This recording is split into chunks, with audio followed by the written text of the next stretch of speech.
সুপ্রিয় দর্শক মণ্ডলী, সম্মানিত দর্শক শ্রোতা, আশা করছি আপনারা সবাই ভালো আছেন। যুক্তরাষ্ট্র ইরানি হামলার পর কি ঘটতে যাচ্ছে যুক্তরাষ্ট্র ও ইসরায়েলের কপালিয়া, সম্পূর্ণ 3টি প্রতিবেদন দেখার জন্য আপনাদেরকে অনুরোধ করছি। সম্পূর্ণ প্রতিবেদনটি দেখবেন ইনশাআল্লাহ। মার্কিন হামলার পরপরই ইরানি রাষ্ট্রীয় টেলিভিশন রোববার এক ঘোষণায় বলেছে, এখন থেকে এই অঞ্চলে অবস্থানরত প্রতিটি মার্কিন নাগরিক এবং সেনা সদস্য তাদের বৈধ লক্ষ্যবস্তুতে পরিণত হবে। গেল সপ্তাহে ইরানের সর্বোচ্চ ধর্মীয় নেতা আয়াতুল্লাহ আলী খামেনি হুঁশিয়ারি দিয়ে বলেছেন, যুক্তরাষ্ট্র যুদ্ধে অংশ নিলে তাদের পাল্টা আঘাত করা হবে। তেহরানের এই ঘোষণার পরপরই ইসরায়েল সেনাবাহিনী সর্বোচ্চ সতর্ক অবস্থায় চলে গেছে। তারা শিক্ষা কার্যক্রম স্থগিত করেছে, জমায়েতে নিষেধাজ্ঞা দিয়েছে এবং অপ্রয়োজনীয় কাজ বন্ধ করেছে। একই সাথে আকাশসীমাও বন্ধ করে দিয়েছে। ইতিমধ্যে ইরানের ঘনিষ্ঠ মিত্র ইয়েমেনের সশস্ত্র গোষ্ঠী হুতি হুমকি দিয়েছে যে যুদ্ধ শুরু হলে তারা লোহিত সাগর দিয়ে যাতায়াত করা মার্কিন জাহাজে হামলা চালাবে। ইরান অনেক উপায়ে মার্কিন হামলার জবাব দিতে পারে, যেমন যুক্তরাষ্ট্রের যুদ্ধজাহাজ বা তার উপসাগরীয় ঘাঁটিগুলোয় হামলা চালানো ও উপসাগর থেকে তেল সরবরাহ বিঘ্ন ঘটিয়ে বিশ্বজুড়ে জ্বালানির দাম বাড়ানো।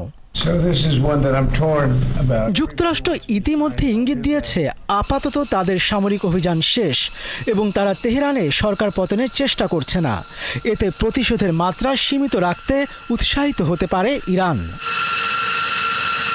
হয়তো যুক্তরাষ্ট্রের লক্ষ্যবস্তুতে এমনভাবে হামলা চালাতে পারে যাতে প্রাণহানি কম হয়। নিজেরা হামলা না করে মধ্যপ্রাচ্যে নিজেদের মিত্রদের মাধ্যমে এ ধরনের হামলা করতে পারে তেহরান। ইরানে মার্কিন হামলার তীব্র নিন্দা জানিয়েছে রাশিয়া। এই হামলাকে দায়িত্বজ্ঞানহীন ও আন্তর্জাতিক আইনের চরম লঙ্ঘন বলে অভিহিত করেছে দেশটি। রাশিয়া বলেছে, উত্তেজনার ফলাফল শুধু এই অঞ্চলের মধ্যেই সীমাবদ্ধ থাকবে না। মস্কো মনে করে তেহরানের জবাব অবধারিত। এসব কিছু সংঘাতের চক্রকে আরও এক ধাপ এগিয়ে নিয়ে যাচ্ছে এবং তৃতীয় বিশ্বযুদ্ধের ঝুঁকি বাড়িয়ে দিচ্ছে। আর যুক্তরাষ্ট্রের হামলার তীব্র নিন্দা জানিয়ে সংঘাতের সব পক্ষকে, বিশেষ করে ইসরায়েলকে দ্রুত যুদ্ধবিরতিতে যাওয়ার আহ্বান জানিয়েছে চীন। বলেছে, যুক্তরাষ্ট্রের পদক্ষেপ মধ্যপ্রাচ্যে উত্তেজনা আরও বাড়াচ্ছে। অন্যদিকে আন্তর্জাতিক পারমাণবিক শক্তি সংস্থার মহাপরিচালক রাফায়েল গ্রোসি জানিয়েছেন, ইরানের জরুরি পরিস্থিতি বিবেচনায় সোমবার সংস্থার বোর্ড অফ গভর্নররা জরুরি বৈঠকে বসবেন। ইরানে যুক্তরাষ্ট্রের হামলার মধ্য দিয়ে এই যুদ্ধের সমাপ্তি শুরু হলো নাকি আরও ভয়ঙ্কর অধ্যায় শুরু হলো তা দেখার জন্য পুরো মধ্যপ্রাচ্য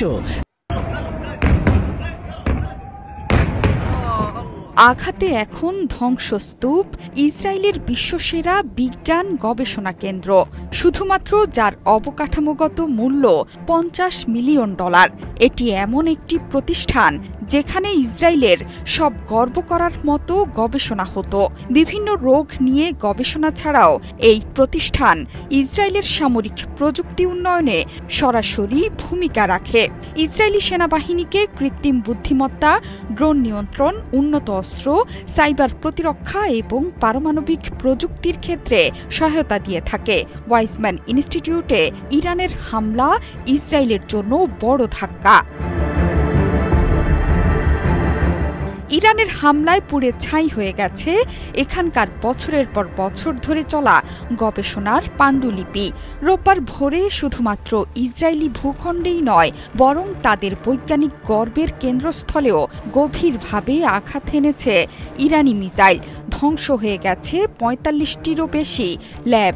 এর মাধ্যমেই নিজেদের তুখোর মেধাবী পরমাণু বিজ্ঞানীদের হত্যার প্রতিশোধ নিল দেশটির শীর্ষস্থানীয় গবেষণা প্রতিষ্ঠান ওয়াইজম্যান ইনস্টিটিউট অফ সায়েন্স।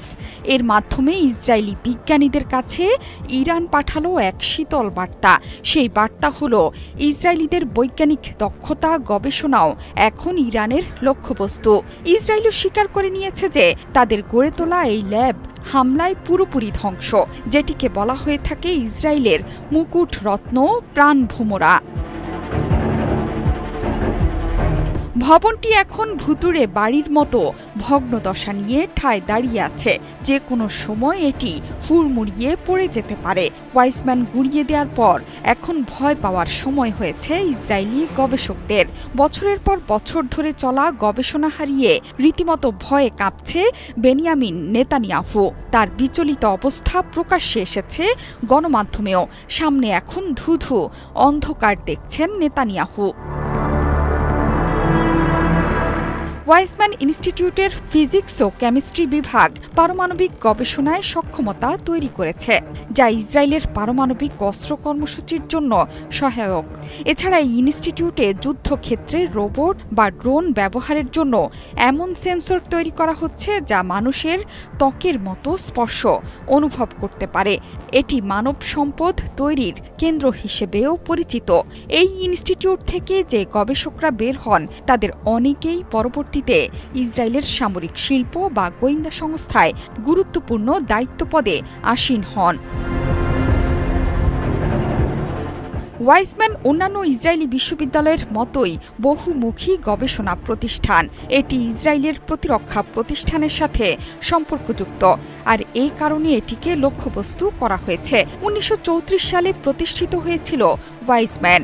বিশ্বের শীর্ষ গবেষণা প্রতিষ্ঠানগুলোর মধ্যে একটি এই গবেষণা প্রতিষ্ঠান।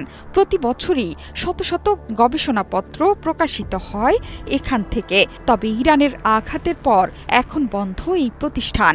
সেখানে এখন অবশিষ্ট আর কিছুই নেই।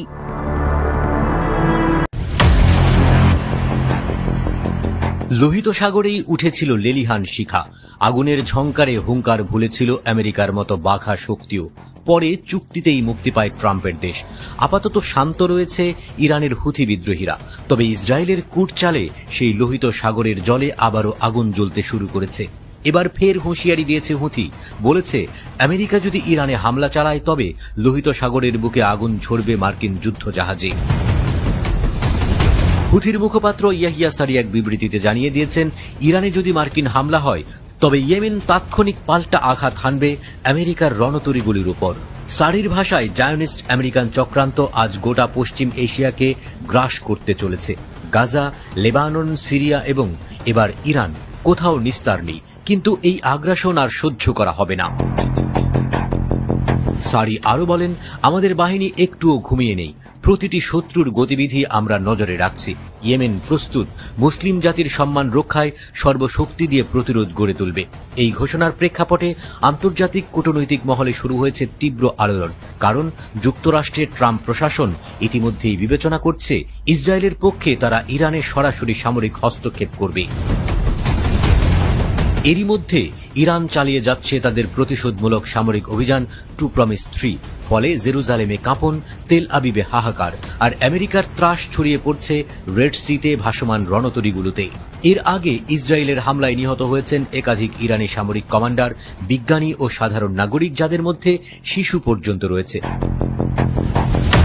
এদিকে আরেক বিস্ফোরক ভিডিও প্রকাশ করেছে লেবাননের হিজবুল্লাহ, যাতে দেখা যাচ্ছে ইরানের হামলার টার্গেট লিস্ট, ইসরায়েলের সব গুরুত্বপূর্ণ স্থাপনার চিত্র আছে। গ্লিলুটে ইসরায়েলি সামরিক গোয়েন্দা সদর দপ্তর আমান, মোসাদের হেডকোয়ার্টার তেল আবিবে, ক্যাম্প রবিন ইসরায়েলি যুদ্ধ মন্ত্রণালয়, রেহভূতে বিজ্ঞান গবেষণা প্রতিষ্ঠান উইজম্যান ও রিয়ার শেয়ার প্রযুক্তি পার্ক গাভইয়াম।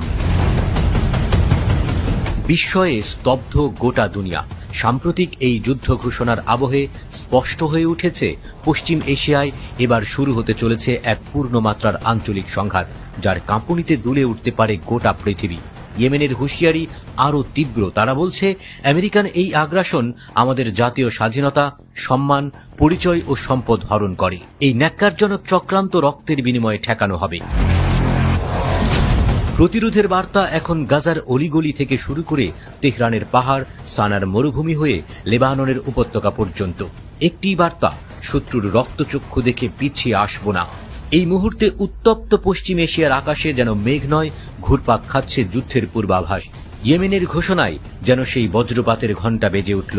বিশ্ব এখন অপেক্ষা করছে আরও একটি সুপ্রিয় দর্শক মণ্ডলী, সম্মানিত দর্শক শ্রোতা, আশা করছি আপনারা সবাই ভালো আছেন। এতক্ষণ যে প্রতিবেদনটা দেখলেন ইরান ও ইসরায়েলের যুক্তরাষ্ট্রের যুদ্ধের প্রতিবেদনটা, আশা করছি আপনাদের খুবই ভালো লেগেছে। আরও ভালো ভিডিও পেতে SI মোল্লা 24 নিউজ ইউটিউব চ্যানেলের সাথেই থাকুন। পরবর্তীতে আরও ভালো ভিডিও নিয়ে হাজির হব। ততক্ষণে সবাই ভালো থাকুন, সুস্থ থাকুন।